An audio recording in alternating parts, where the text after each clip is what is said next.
जय हिंद। तो कल जैसा कि आप सभी जानते हैं 31 अक्टूबर से आपके हरियाणा पुलिस मेल कांस्टेबल के जो एग्ज़ाम हैं वो स्टार्ट होने वाले हैं।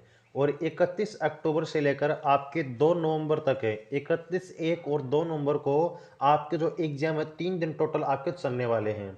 तो सबसे पहले तो आप सभी को आपके एग्ज़ाम के लिए बेस्ट ऑफ लक है। भगवान से यही दुआ करते हैं कि आप सभी अपने लक्ष्य को पाने में कामयाब हों। और देखिएगा आपके एग्जाम को लेकर जो कुछ इंपॉर्टेंट इंस्ट्रक्शन आपको एचएससी की तरफ से दिए गए हैं वो हम डिस्कस करने वाले हैं। और इसके साथ ही साथ आपको एग्जाम के दौरान, एग्जाम से पहले क्या कुछ चीज़ें फॉलो करनी है, क्या कुछ डॉक्यूमेंट आपको लेकर जाने हैं, इसके अलावा आपके जो एडमिट कार्ड से रिलेटेड आपकी जो क्यूरी हैं वो सारी चीज़ यहाँ पर हम डिस्कस करने वाले हैं। तो चलिएगा सबसे पहले आपको जो एडमिट कार्ड है वो दिखाते हैं। इसके अलावा देखिएगा अगर आपने अपना एडमिट कार्ड डाउनलोड नहीं किया है तो इसी वीडियो का डिस्क्रिप्शन में आपको लिंक मिलेगा, वहां से क्लिक करके आप अपना जो एडमिट कार्ड है डाउनलोड कर सकते हैं। तो यहाँ पे देखिएगा हरियाणा पुलिस का आपका जो ऑफिशियल एडमिट कार्ड है यहाँ पर हमने ओपन किया हुआ है। अब सबसे पहली चीज़ आपको क्या करनी है वो ध्यान से सुन लीजिए। तो आपका जो ये ऑफिशियल एडमिट कार्ड है ना, इसका आपको प्रिंट आउट निकलवाना है। और ये प्रिंट आउट आप कलर्ड भी निकलवा सकते हैं या फिर ब्लैक एंड व्हाइट निकलवा सकते हैं, जो आपकी मर्जी है वैसा ही आप यहाँ पर एडमिट कार्ड का प्रिंट आउट निकलवा सकते हैं। लेकिन एक चीज़ हमेशा नोट कीजिएगा कि इस एडमिट कार्ड की जो फोटोकॉपी होती है ना वो आपको लेकर नहीं जानी है। यहाँ पर जो ओरिजिनल एडमिट कार्ड है उसी का प्रिंट आउट आपको निकलवाना है। नंबर एक बात हो गई ये। नंबर सेकंड बात की आपको एडमिट कार्ड की कितनी कॉपी लेकर जानी है। तो आपको एडमिट कार्ड की बस एक ही कॉपी लेकर जानी है जो आप प्रिंट आउट निकलवाने वाले हैं। इसके अलावा एडमिट कार्ड की और कॉपी आपको लेकर जाने की जरूरत नहीं है। अब दूसरी बात देखिएगा, जो यहाँ पर आप लोग लेफ्ट साइड में एक ऑप्शन देख रहे हैं, आपका ब्लैंक ऑप्शन है फोटो अटैच करवाने का। तो यहाँ पर देखिएगा आपको अपनी फोटो चिपकानी है और ये फोटो आप लोग जो आपने यहाँ पर चिपकाई थी ना अपने फॉर्म फिल करते टाइम वो यहाँ पर चिपका सकते हैं। इसके अलावा अगर आप लोग अपने रिसेंट फोटो अगर आप चिपकाना चाहते हैं तो वो भी आप लोग यहाँ पर लगा सकते हैं। लेकिन आपको यहाँ पर सबसे मेन पॉइंट ध्यान में रखना कि जो फोटो आप लोग यहाँ पर चिपकाने वाले हैं वो आपको अटेस्ट करवानी है। अब अटेस्ट किससे करवानी है वो सुन लीजिए। तो देखिएगा ग्रुप ए या फिर ग्रुप बी का, किसका, ग्रुप ए या फिर ग्रुप बी का कोई भी आपका ऐसा अधिकारी हो उससे आप फोटो टेस्ट करवा सकते हैं।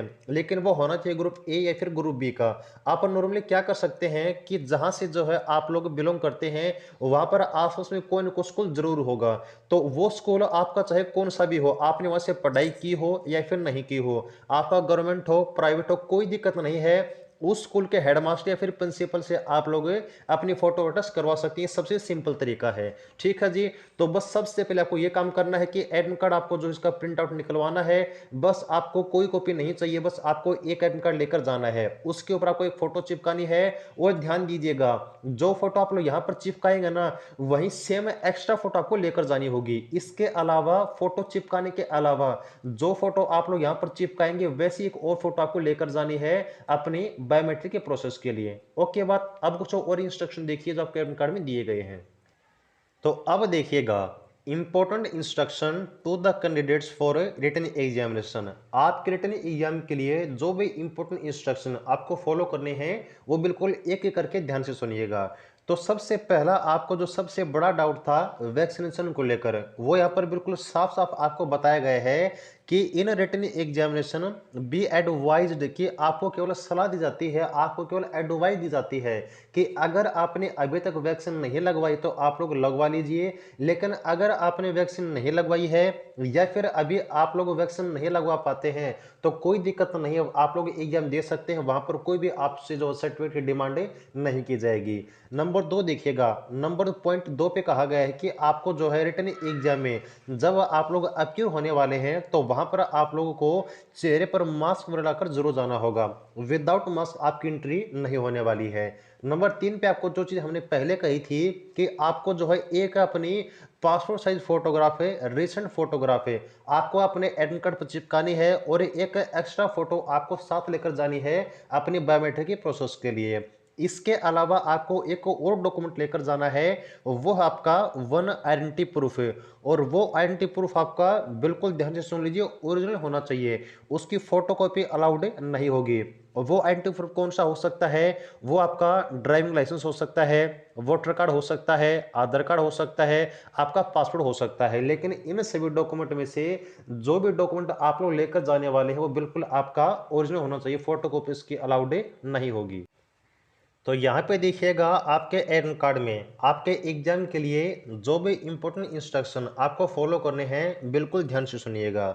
सबसे पहला आपका जो पॉइंट है उसमें देखिए कि आपके एग्जाम के दौरान जहाँ कहीं पर भी आपके सिग्नेचर मांगे जाते हैं, आपका थंब इम्प्रेशन मांगा जाता है, या फिर अटेंडेंस शीट में आपका जो बुकलेट नंबर होता है, आपका जो ओमर शीट नंबर होता है, जो भी चीज़ें जहाँ कहीं पर भी आपको फिल करने के लिए कही जाती है ना, बिल्कुल ध्यान से कीजिएगा। क्योंकि आपने ऐसे बहुत सारे केस सुने होंगे कि आपके 100 में से कट ऑफ जो है ना, वो आपके 60 पे गई थी, और एक ऐसा कैंडिडेट था जिसके नंबर 70 थे, लेकिन फिर भी उसका लिस्ट में नाम नहीं आया। उसका रीज़न यही होता है कि वो अपने एग्जाम के प्रोसेस में गलती कर देते हैं, मिस्टेक कर देते हैं, जिसकी वजह से उनका जो पूरा पेपर है वो कैंसिल हो जाता है, चेक नहीं होता है। तो आप लोग एक भी मिस्टेक मत कीजिएगा, ओके। इसके अलावा देखिएगा, आपकी जो सबसे बड़ी गलती होती है कैंडिडेट की तरफ से, वो होती है आपकी ओमर शीट में। कहाँ पर होती है? ओमर शीट में होती है। तो देखिए, आपकी जो ओमर शीट होती है ना, उसमें आपका जो डाटा होता है, जैसे कि आपका रोल नंबर, आपका नेम, फादर नेम, या फिर आपको जो वहाँ पर आपके क्वेश्चन के आंसर आपको देने होते हैं, उन सब के अलावा ओमर शीट में आप लोग एक चीज़ भी एक्स्ट्रा नहीं लिखेंगे। सेकंड स्टेप देखिएगा, आपकी जो ओमर शीट होती है ना, ओमर शीट में अगर कहीं पर आपसे गलती हो जाती है, आपके नाम में, आपके रोल नंबर में, या फिर आपका क्वेश्चन भी गलत हो जाता है, तो कहीं पर भी आप लोग फ्लूइड वगैरह यूज नहीं करेंगे, ना ही उस चीज़ को आप लोग काटेंगे, ना ही उसको नाखून से खरोचेंगे। ओमर शीट को आपको मोड़ना तोड़ना कुछ भी नहीं करना है। अगर आप लोग ओमर शीट में एक छोटी सी मिस्टेक कर देंगे ना, पूरी ओमर शीट आपकी कैंसिल कर दी जाएगी, पेपर ही आपका चेक नहीं होगा। तो वहां पर पूरी मेहनत आपकी बेकार चली जाएगी। तो इसके लिए देखिएगा, जो भी इंस्ट्रक्शन आपको बिल्कुल आराम से, बिल्कुल ध्यान से फॉलो करने हैं। आपको पेपर में कंफ्यूज नहीं होना है, ठीक है। आपको जो पेपर सॉल्व करना है वो आपको अलग एक स्टेप है, लेकिन जो एग्जाम में आपको फॉलो करना स्टेप है वो आपके बहुत ही इंपॉर्टेंट होते हैं आपके एग्जाम को क्वालिफाई करने के लिए। क्योंकि जहां पर आपका रिजल्ट जारी होता है ना, वो सब चीज़ आपकी जो एग्जाम में अपने प्रोसेस की है वही काउंट होती है।